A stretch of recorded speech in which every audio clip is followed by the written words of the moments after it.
Bonsoir à tous et bienvenue dans Yes Weekend, votre rendez-vous culturel sur Calédonia. Et ce soir, nous allons prendre des nouvelles d'un artiste calédonien qui a décidé de vivre de son art en France, de la musique, et depuis, il enchaîne les dates aux quatre coins de l'Hexagone. Il s'agit de Jason Mist. On commence par le sommaire.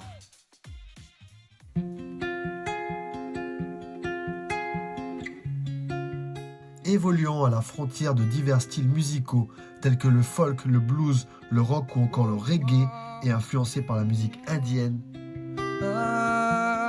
Jason Mist, c'est une sorte d'ovni dans le ciel musical calédonien. Ups and downs are the signs of a life we're living. Ups and downs. You're ready, 'cause you're already there.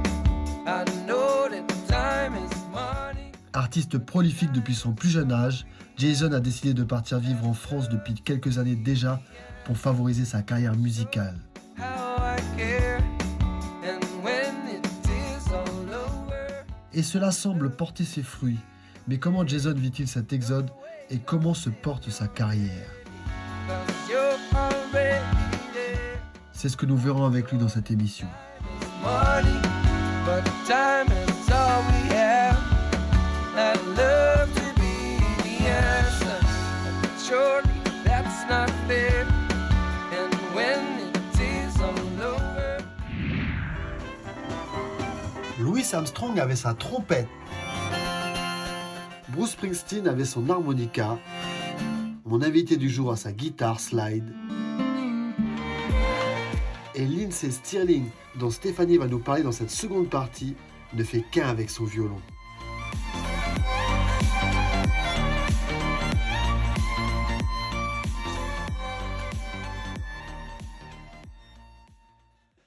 Mais tout de suite, nous retrouvons Jason Mist en direct. Bonsoir Jason, Et salut Matt, bonsoir. ça va bien de ton côté? Eh ben écoute, ça va impeccable. Comment ça se passe la vie d'artiste en France? Raconte-nous. La vie d'artiste en France. Ben écoute, à part qu'il y a un petit peu plus d'endroits pour jouer, un peu plus de public à qui chanter ses chansons, ça reste une vie d'artiste, de musicien, quoi. C'est un peu l'exode, quoi, comme tu l'as dit dans l'intro, mais on fait avec. Écoute, j'ai la chance d'avoir un bon tourneur, donc ça se passe super bien. Ça se passe bien. Tu es auteur, compositeur, interprète. On dit de toi que tu es un artiste complet dans les articles. Je sais pas trop ce que ça veut dire, un Ouais, c'est artiste ça. complet, tu vois. On dirait qu'il y a des artistes à qui il manque un morceau et tout. Ouais, des artistes incomplets. Toi, tu fais que de la peinture. Ah, c'est pas assez complet, désolé. Non, c'est un artiste. Après, moi, j'ai aussi un problème avec le mot artiste, tu vois. Pas un problème, mais ça rentre sans rentrer dans les détails. Mais qu'est-ce que c'est la définition de l'art? Qu'est-ce qui est de l'art? Qu'est-ce qui n'en est pas? Est-ce qu'on n'est pas un petit peu tous des artistes quelque part, tu vois? Moi, j'ai pas l'impression d'être un artiste, entre guillemets. Je fais juste ce que j'aime faire et ce que je sais faire et je m'exprime comme ça et voilà, quoi. En parlant de ce que tu aimes faire, justement, tu sillonnes la France pour te produire en live, hein. Tu as quand même des dates qui fonctionnent très bien. Est-ce que c'est un peu la vie dont tu as toujours rêvé, je veux dire, quand tu étais plus jeune, peut-être? Oui, c'est vrai que moi je veux faire ça depuis tout jeune, hein. J'ai toujours fait du piano depuis mes 4 5 ans, puis j'ai remporté le trophée des jeunes artistes à 16 ans au pays, j'ai eu une subvention, j'ai fait mon premier album à 17 ans, donc j'en ai toujours plus ou moins rêvé, mais j'aime pas trop vivre dans le rêve, j'aime bien vivre dans le réel, dans le présent. Donc je suis tout simplement ma route et j'accepte ce qui se passe, quoi. Et ça se passe bien, on va dire. Et ta musique, ton style est intimement lié à une guitare en particulier, hein. Ça se prononce comment, du coup? Alors, c'est la guitare lap steel. Lap, ça veut dire les genoux et steel, le métal, parce qu'on a une barre en métal, on glisse sur les cordes. Ok, Et ce modèle en particulier, ça s'appelle un Weissenborn, du nom du monsieur qui a conçu un peu ce modèle qui s'appelle Hernan Weissenborn. Et ok. c'est un instrument qui est né à Hawaï dans les années 1920. Ah, le gars s'est inspiré des Hawaïens, c'est ça? Ouais, c'est ça. En fait, traditionnellement, c'est les Hawaïens qui ont commencé à jouer. La légende veut qu'il y a un gars qui s'appelle Joseph Kekuku qui se trimballait avec une guitare et le long des rails de train. Et il a trouvé Uh-huh. un long boulon ou un bout de métal. Il a commencé à glisser ce bout de métal sur les cordes et ça a fait un son sympa. Donc il s'est assis, il a commencé à bosser des techniques et c'est parti de là. Et toi, tu es un spécialiste sur la question et tout, tu connais toute l'histoire. Mais pourquoi cet instrument-là, tu as choisi cet instrument-là? Ben, c'est un peu mystique, mais c'est plus l'instrument qui m'a choisi. Si tu veux, moi, je faisais du piano jusqu'à mes 16 ans. Je m'en fichais complètement de la guitare. Et puis un jour, il y a mon père qui m'a emmené voir un concert d'un monsieur qui s'appelle Bob Brosman, Salsiccia Ah à oui, Chibaou. ok, J'y suis d'accord. allé un petit peu à reculons parce que ça m'intéressait pas trop et ce gars-là, il m'a juste captivé. C'était un ethnomusicologue américain qui a voyagé D'accord. partout dans le monde et qui a fait des collaborations avec des artistes de tous les pays, en gros. Et il jouait de cette fameuse guitare slide. Et quand j'ai vu ça, je suis resté un peu bouche bée et j'ai fait, ah, ok, c'est ça que je vais faire. Ah, excellent. Et c'est un petit peu Ben Harper qui l'avait remis au goût du jour, non? Ouais, c'est ça, dans les années 90, comme je te dis, ça date des années 1920. Dans les années 1920-1930, la musique hawaïenne, du coup, principalement jouée à la guitare slide, c'était hyper à la mode, comme le hip-hop maintenant, puis c'est tombé un peu en désuétude, on va dire. Ok. Et dans les années 90, 94 exactement, Ben Harper sort son premier album et bam, il remet ça un peu au goût du jour. Et depuis, ça fonctionne. Et ben justement, on va regarder un extrait des derniers morceaux que tu as fait. Enfin, en tout cas, c'est un clip qui a été tourné récemment, il y a 2 mois. Et on va regarder ça tout de suite, on réagit après. C'est parti. On va voir la guitare slide.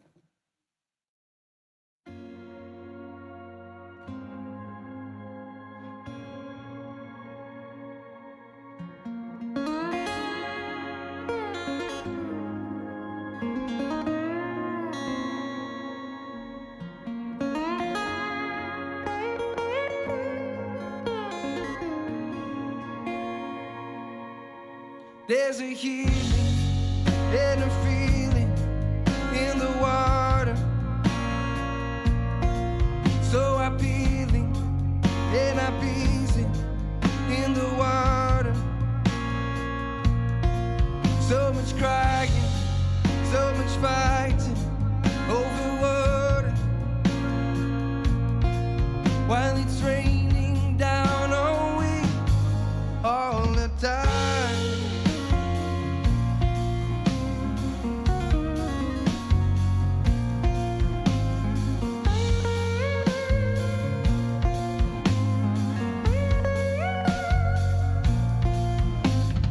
This one's for humility, dignity and appreciation about the small things in this life we take for granted through lack of vision.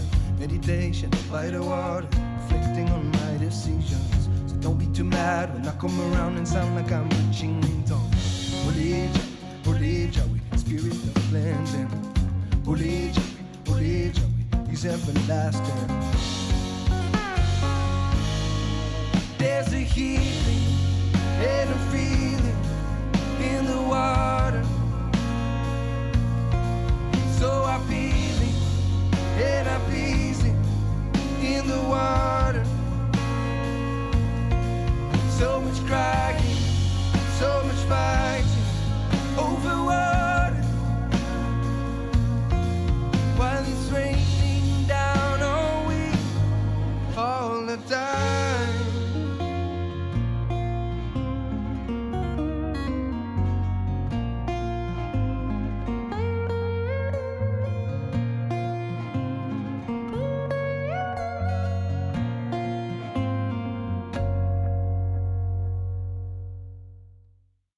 Waouh, magnifique extrait, franchement, Olé. ça déchire. Du coup, de quoi parle cette chanson? C'est le titre Water, c'est ça? Ouais, c'est Water, entre parenthèses, Jawe. En fait, j'étais inspiré par un ami, un frère kanak du pays qui s'appelle Michel Aramiou, avec qui j'étais quand j'étais au CFMI à Poitiers, avec pas mal de Calédoniens et de frères du pays. Ah oui, on le connaît Et il bien. chantait cette. Ouais, bah, On lui passe j'imagine, le il est bonjour connu d'ailleurs. comme le loup blanc. Yes, Olé mon frère. Excellent. Et voilà, il chantait une chanson qui s'appelle Olé Jawe, donc merci de l'eau. Chanson un peu voilà, de bénédiction, puis de remerciement pour au final les petites choses de la vie. Moi, c'est comme ça que je l'ai interprété, et c'est de ça que je parle dans la chanson, c'est message d'humilité, puis de remerciement aux petites choses de la vie et du quotidien qu'on oublie souvent, qu'on prend pour acquises, quoi. Mhm. En tout cas, magnifique morceau. Comme tu disais tout à Merci. l'heure, tu es passé par le conservatoire depuis enfant. Tu es issu d'une famille de mélomanes, si j'ai bien compris. Mais du coup, est-ce que tu avais fait des études à côté? Tu as envisagé un plan B au cas où la musique ne fonctionne pas ou... Non, moi j'ai mis un peu tous mes œufs dans le même panier, pardon. C'est ça, hein? Voilà. Je suis allé faire des études de musique en Australie. Je fais une licence de musique. C'est pas une licence de musicologie, c'est le système australien, c'est un peu différent du système français. Il n'y a pas vraiment d'équivalent, mais c'est une licence dans laquelle on a des cours d'histoire de la musique, de pratique collective, de musique business, un petit peu tout ce qui englobe la musique, quoi. Ok. Et voilà, après ça, j'ai joué pas mal dans la rue à Melbourne pour gagner ma vie. Après, je suis rentré au pays, puis j'ai rencontré Vanupier et Common Tour, qui m'ont proposé de venir bosser en France. Et voilà, depuis mi-2018, je suis là. Ah, t'es focus depuis enfant en fait. Mais à quel moment est-ce que tu t'es dit c'est possible, je peux vivre de ma musique? Je me suis jamais posé la question en ces termes, je t'avoue. C'est vrai? Ouais, c'est un petit peu, je sais pas comment le décrire, mais j'ai toujours voulu faire ça et j'ai eu la chance d'avoir des parents qui m'ont soutenu, qui m'ont dit, ben vas-y, tu vois, ça a dû les terroriser, je pense, tu vois. Je me mets un peu à leur place, mais ils m'ont quand même, se sont quand même saigné les veines et m'ont donné tout ce qu'ils pouvaient pour que je réussisse. Donc je me suis senti investi d'une certaine responsabilité envers eux aussi de faire du mieux que je pouvais et d'aller jusqu'au bout, quoi. Oui, merci les parents, hein. On en est là grâce à eux Yes. aussi. Ouais, Et c'est du clair. coup, bah, tu fais des super dates et il y a récemment, tu as fait la première partie du groupe Delgrès, hein.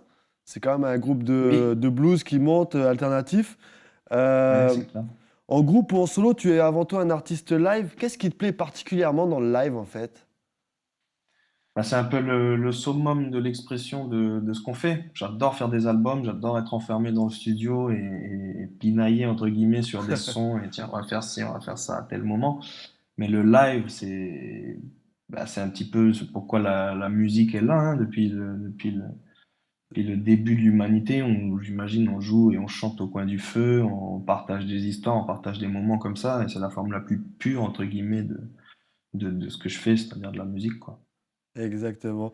Revenons sur ton parcours là, quelques minutes. En 2013, tu réalises un voyage particulier dans ton cheminement artistique.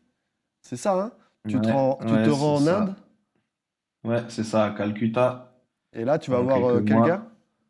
en Ouais, particulier. c'est ça. En fait, j'ai eu de la chance. C'est tombé un petit peu comme un hasard. Le même Bob Brosman dont je te parlais tout à l'heure, qui jouait de la guitare slide, il a collaboré avec un grand maître, on appelle ça un pandit, tu vois, ou un gourou de musique indienne qui s'appelle Debashish Bhattacharya. Ok. Et il joue d'une guitare qui est une guitare slide, mais adaptée à la musique indienne qu'on voit un peu dans le coin là, mais que je vais pas sortir parce que c'est un bordel monstre. Ouais, ouais, ouais, C'est t'inquiète. une guitare slide avec 24 cordes, il y a des cordes de sitar qui Ah résonnent par oui. sympathie et tout. Uhum. Et j'ai trouvé cet instrument juste fou, quoi. Donc j'économisais pour me la payer. Et en fait, mes parents me l'ont acheté pour mes 18 ans, quoi. Tu vois. Donc Waouh. j'ai trouvé ça fabuleux. Et la guitare est venue avec un petit mot en mode, ben, si tu te payes un voyage en Inde, ben, tu viens chez moi et tu restes autant de temps que tu veux, puis je te donne des cours, quoi. Excellent. Les Indiens, ils sont comme ça, ils sont en mode t'es motivé, allez, viens, puis c'est beaucoup la tradition orale là-bas, comme au pays, en fait, quelque part. Donc, ils aiment bien te voir en face à face et te donner des cours, quoi. Il n'y a pas d'écrit, il n'y a pas de cours à distance, c'est vas-y, tu veux apprendre, ben, viens sur place, quoi. Une, Donc, e- voilà, à 18 ans, je me suis motivé, puis je suis allé. une expérience mystique, j'imagine. Ah oui, oui, en tout point, hein. J'ai pas fait beaucoup le touriste là pendant ce, pendant ce voyage. C'était vraiment du 8 heures de guitare par jour et un peu de méditation. Et puis voilà quoi. Mais ils ont une approche de la musique qui est un peu différente de la nôtre. Quand je dis la nôtre, c'est en Occident quoi. Eux, c'est lié à tout quoi. C'est très spirituel comme pratique. D'ailleurs, pour eux, c'est la forme la plus haute de prière limite. C'est la musique quoi. Alors du coup, toi, tu voyages beaucoup par la suite, hein, l'Australie, comme tu disais, en 2017, puis en 2018, tu décides d'aller t'installer en France. La musique se fait en fait au fil des voyages et des rencontres. Néanmoins, tu reviens un peu vers tes racines en France. Tu collabores notamment avec d'autres artistes calédoniens. Et je pense particulièrement à Sroka, un artiste que j'ai découvert à tes côtés. Tu peux nous le présenter en deux mots? Oui, Sroka, c'est un enfant du pays aussi. On a le même âge, on est de la même année. On s'est toujours fréquenté de plus ou moins loin au lycée. On a joué dans des groupes. Lui, il jouait dans Pepperless à l'époque avec Julia Paul. On n'a jamais vraiment joué ensemble en fait. Et on s'est redécouvert en arrivant en France. Moi, j'avais sorti un morceau. Il a dit, ah, putain, mon frère, c'est super, si tu cherches un bassiste, tu dis, bah, je cherche un bassiste, donc vas-y, Ah, quoi. excellent. Et donc, ça fait quelques années qu'on collabore maintenant tous les deux. Au début, je jouais beaucoup en solo, puis on a fait beaucoup de duos pendant peut-être 2, 3 ans ensemble. Là, maintenant, il y a un batteur dans la formule, mais Sroka, voilà, récemment, Martin il a sorti son projet qui est un peu hybride, qui est difficile à définir. C'est l'essence même, c'est le jazz, mais ça serait réducteur de le réduire à ça, au jazz, parce qu'il y a beaucoup de musique un peu d'ambiance, il y a du rock alternatif. On a tous les deux ce problème avec nos projets et nos musiques respectives, c'est de vraiment définir le truc, l'essence du truc, parce que c'est très hybride et on s'inspire de beaucoup de choses. Ah, c'est compliqué des fois. En tout cas, tu retrouves d'autres enfants du pays, comme tu disais, et notamment aussi Marcus Gad, hein. Et on voulait regarder un petit extrait à ce sujet-là, parce que tu as joué un petit peu avec lui. On regarde ça tout de suite et on réagit après. Allez. C'est parti.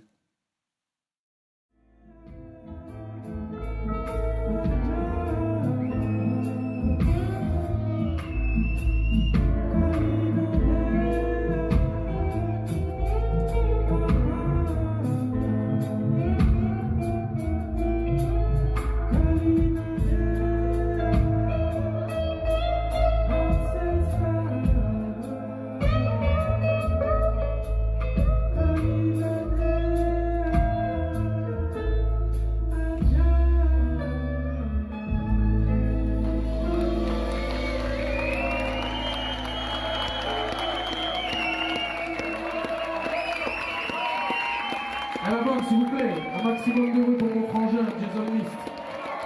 Voilà. On n'est pas beaucoup d'artistes à venir de la Nouvelle-Calédonie. On n'est pas beaucoup à représenter notre pays, donc ça fait vraiment plaisir d'avoir le frère ici avec nous ce soir. Merci à vous, Tremblay.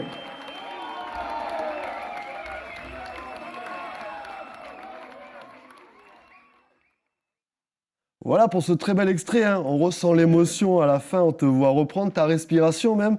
C'était un moment particulier pour toi? Ouais, ce moment, je suis vraiment content qu'il y ait des gens dans le public qui l'aient capturé un petit peu en vidéo, parce que ça s'est fait un petit peu, voilà, c'était très improvisé. En fait, je Uhum. faisais sa première partie à l'Odéon de Tremblay, qui est une scène dans le nord de Paris. Et voilà, ils sont arrivés un petit peu après nous. Nous, on a fait une résidence, c'est-à-dire qu'on a squatté un petit peu la scène pendant 2 jours pour préparer notre spectacle. Ok. Et ils sont arrivés le soir du concert, et puis on s'est dit, ah, mon frère, ça serait cool qu'on fasse un truc ensemble et tout. Donc voilà, ça a donné naissance à des belles choses. Et je veux pas m'avancer, mais c'est pas la dernière fois que je suis aux côtés de Marcus. Waouh, c'était un moment hors du temps en tout cas. Et en parlant de moments hors du temps, eh ben, on va passer au moment de Steph.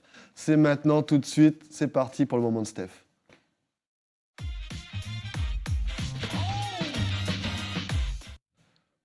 Bonsoir Stéphanie. Bonsoir Mathieu, bonsoir Jason Bonsoir Steph. et bonsoir à vous à la maison. Donc ce soir, j'ai décidé de vous parler de la talentueuse violoniste et compositrice américaine, donc Lindsey Stirling. Donc dès sa plus tendre enfance, elle est bercée par la musique classique qu'écoutent ses parents. Donc c'est donc tout naturellement qu'elle a commencé à jouer du violon dès l'âge de 6 ans. Elle en a 37 aujourd'hui. C'est une artiste connue aujourd'hui pour la polyvalence de sa musique. Elle a su vraiment bouleverser, je dirais, les codes autour de la pratique donc, du violon. Et elle a démontré que ce dernier pouvait s'inviter dans d'autres univers musicaux. Et le moins que l'on puisse dire que c'est magnifique. Donc on va écouter un peu.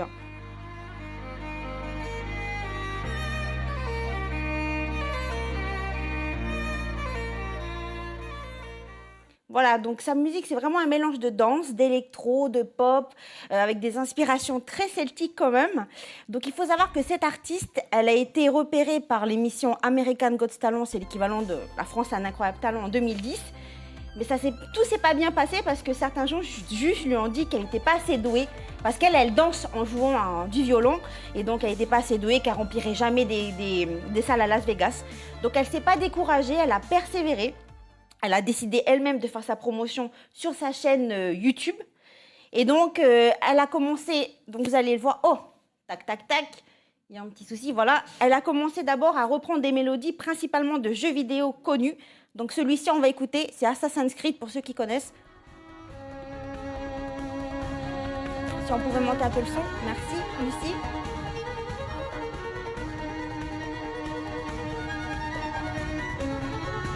Voilà, Assassin's Creed, elle va très vite gagner en popularité. Ses clips seront visionnés plus d'une dizaine de millions de fois.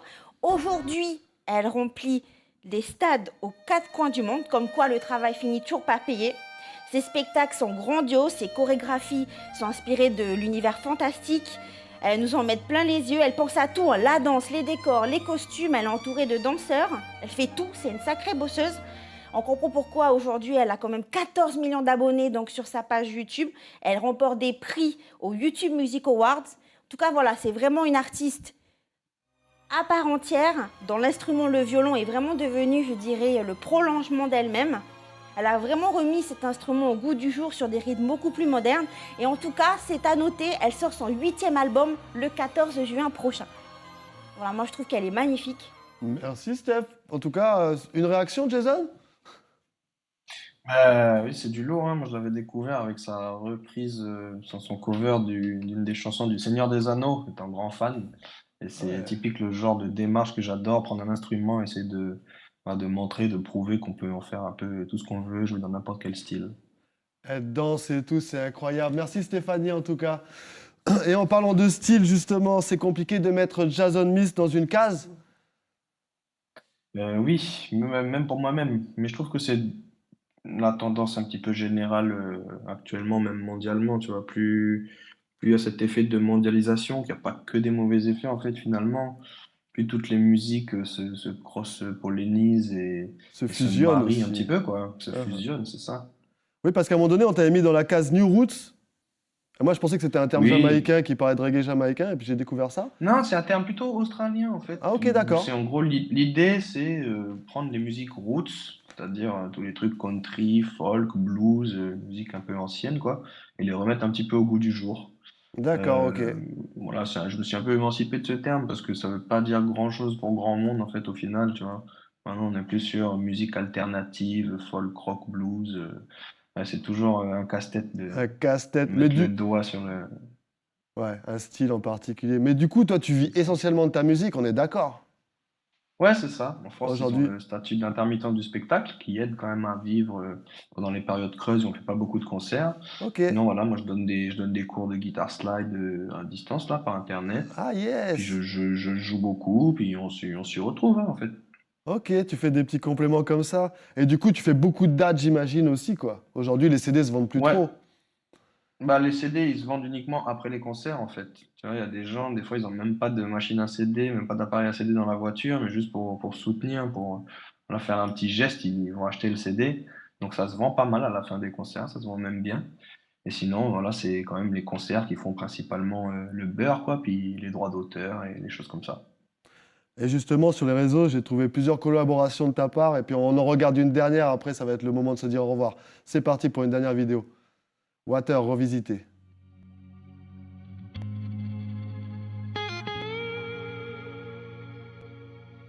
There is healing and a feeling in the water. So appealing and appeasing in the water.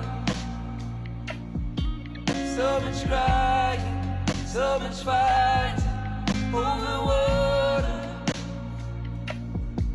While it's raining down on we all the time.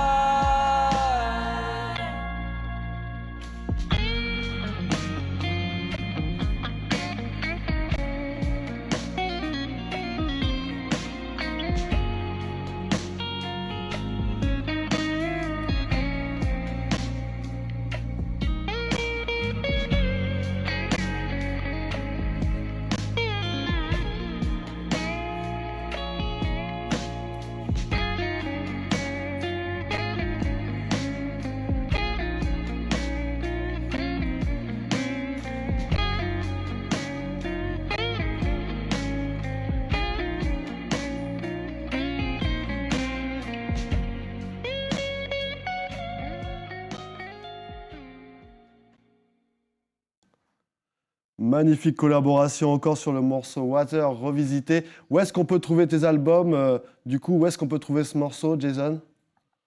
Et ben, ce morceau, il est sur mon dernier album qui s'appelle Balance et qui est disponible sur Deezer, Spotify, Apple Music, toutes les plateformes un peu traditionnelles. Et je pense que je vais bientôt le mettre en ligne sur YouTube aussi. Je vais mettre tout l'album, on me demande souvent. Donc voilà. Bon ben, Jason Mist, une dernière rubrique et c'est le moment de se dire au revoir. C'est parti pour l'agenda culturel.